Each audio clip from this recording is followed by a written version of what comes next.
You can attempt to flee.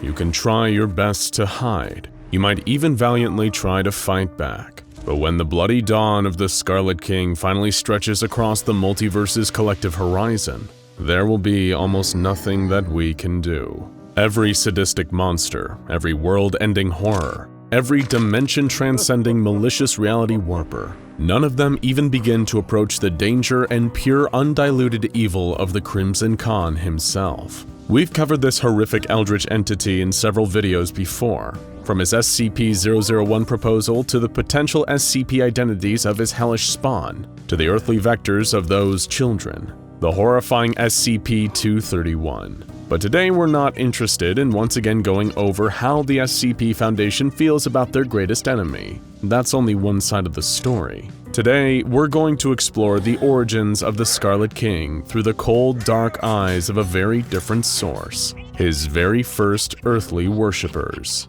It all began with the Daevites. We've discussed this extinct culture before on this channel in passing, but to fully understand how we know the cursed information we're imparting today, we first need to understand exactly who the Daevites are, and why they were such a terrifying society. We're not talking about a mere group of interest here, like the Serpent's Hand or the Chaos Insurgency. We're talking about an imperialistic, militarist civilization that brought pain, terror, and suffering to everyone and everything they encountered. The Daevite culture was arranged into a series of dense urban city-states that supported themselves through brutal slave labor, farmed from their own people and weaker groups that they conquered through extremely hostile takeovers. The name Daevites is derived from the culture's ruling class, the Devas, powerful and potentially immortal sorcerers who maintain their abilities through ritualistic torture, sacrifice, and cannibalism.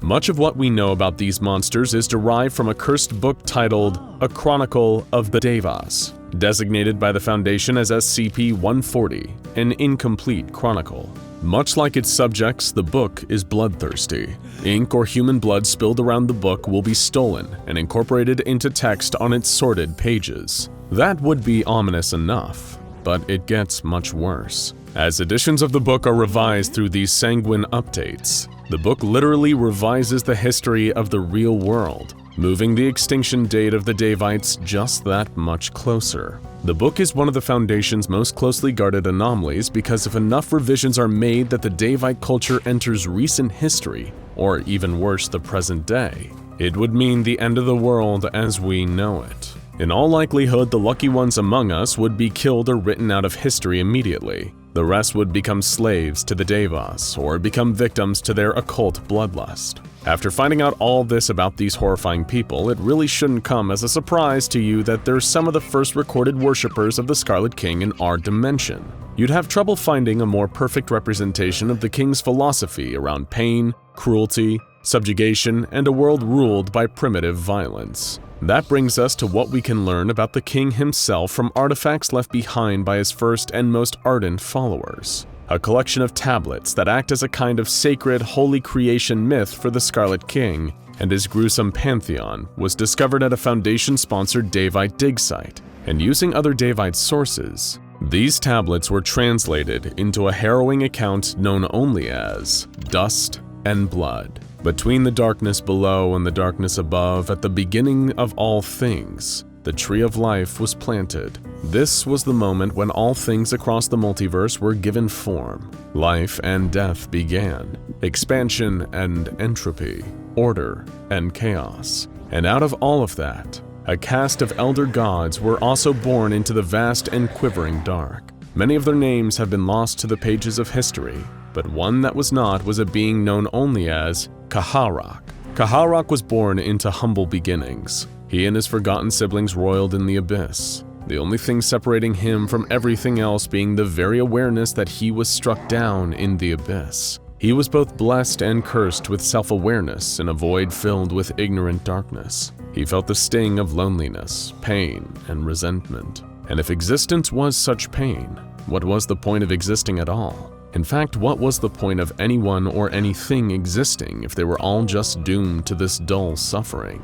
At this moment, Kaharak found his calling, bringing about the end of everything. But first, he needed strength. To achieve this, he devoured his brothers and sisters in the abyss, stealing their strength and their essence. This is known as the first sin of Kahrak, and he was punished accordingly with even greater pain as he grew. And of course, this did nothing but strengthen his resolve. Blinded by pain, fury, and pure hatred, he vowed to uproot and destroy the very tree of life itself for putting him through this awfulness. This was Kahrak's first bloody conquest. He clawed his way up to his throne, slaying and devouring countless other elder gods over eons of brutality and war. Some were allowed to live for showing loyalty to Kahrak, and they would amass great power under him, but it would only ever be under him. He was beginning to form what would later become his legion of terrifying supernatural warriors and servants. When his conquest of the lower realms of creation was complete, he gave himself the title of King of the Darkness Below. He also took the name Kinthigor to reflect his new position. His kingdom of absolute cruelty and despair would claim the souls of anyone unlucky enough to stray too close, and put them through the suffering that Kinthigor had so resented. But his work wasn't done. He was just getting started. The King of the Darkness Below declared all-out war on the rest of creation, opening the floodgates and releasing his terrifying forces on the surrounding kingdoms. Their operations were the template for the Daevite way of warfare and life. They would conquer and destroy and force the survivors into servitude. Anyone who dared defy the orders of the king would be broken and destroyed. His word was law, and the law was absolute. At some point during the expansion of his empire, Kinthigor enslaved a wise and beautiful goddess known as Sana, or the mother of those beneath us. She detested the king and his seemingly limitless barbarism, but she was smart enough to follow his orders and feign loyalty to ensure her continued survival in the short term. This, however, would not ensure her safety forever. Kinthigor had no intention of ruling and conquering alone. He wished to create an evil dynasty to rule underneath him and carry out his every command across the multiverse. He decided that Sana would be his first bride and forebearer to the first generation of his spawn. She was made to lay with him for 7 days and 7 nights so that she could give birth to 7 children, 7 being a highly significant number in the world of sorcery and particularly in the world of Kinthigor. Once Sana had served this purpose, Kinthigor, who could not feel anything even close to love, had no more use for her and crushed her to death. When he rose up from this grisly deed, his armor was covered in Sana's blood.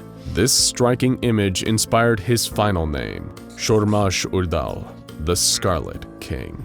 From Sana, the Scarlet King gained 7 daughters, who in an act of further monstrosity, he also made his 7 brides. Each gave birth to a legion of nightmares, which would become the Scarlet King's most loyal and dangerous soldiers. The Scarlet King also gave each of these brides a secret seal, so that they would never die. The first bride was Ativik, who was the favorite of the Scarlet King despite having the smallest brood. She and her children were granted great wisdom that would guide them to victory in battle. Her seal was Vaduk, Dominion. The second bride was Agor, born with a great hole in her soul that left her forever in want. However, she gave birth to a huge legion, who then begot even greater armies to go forth and conquer in the name of their terrible grandfather. Her seal was Kifin, Longing. The third bride was Adistat, a creature of unparalleled malice and hatred that extended to even her own sisters. She and her brood were unmatched in their ability to spread desolation, destruction, and pestilence on the battlefield. Her seal was Hezhum, Desolation. The fourth bride was Azieb, a great berserker if ever there was one. She took the form of a huge beast, as did all her children. They would rampage through enemy forces, killing scores of soldiers yet seemingly impervious to all damage dealt against them. Her seal was Ba, Wrath. The fifth bride was Anat, a beast with a frail body but an incredible mind. Her children all proved to be adept sorcerers, with the ability to craft and rework reality however they pleased. This would prove to be a great asset to the Scarlet King, but he also feared that their powers would allow them to rebel against him, and so he had them all crippled. Her seal was Ner, Black. The sixth bride was Atalif, the most silent and secretive of all the Scarlet siblings. Her children had the remarkable ability to change their faces and walk unnoticed amongst their enemies. They also had the ability to open the ways between worlds, allowing the Scarlet King's endless war to spread across dimensions. Her seal was Ushek, Hidden. And the seventh and final bride was Ahibat, who was physically the weakest of them all, but the only one with the strength of spirit to disagree with and rebel against her father's diabolical wishes. Her children were brave warriors and hunters, many of which are aligned with her mission to stop the dreaded Scarlet King, though thus far none have yet achieved this lofty mission. Her seal was Oxkib, hope. As the Scarlet King's power grew, more of the multiverse fell into his poisonous clutches, rotting the very roots of the Tree of Life. As the seven brides and their legions spread out, they recruited more cosmic players for their grand war effort. The Hanged King pledged his allegiance. The Prince of Many Faces swore his loyalty to the Scarlet King. The demonic forces of the factory worked in the name of the unholy monarch, and the horned demon lord Moloch bowed his mighty head. The Davites firmly believed that the victory of their almighty Scarlet King was as certain as the sunset. No matter what opposes him, be it the serpent, the broken god, the arrogant fools like the SCP Foundation, he and his forces will fight on. They will tear the Tree of Life asunder, carving away at everything until nothing remains. Existence will be at its end, and the last sound the multiverse hears will be the Scarlet King himself sighing in relief after a job well done. He will finally be at peace. Unless, of course, somebody stops him.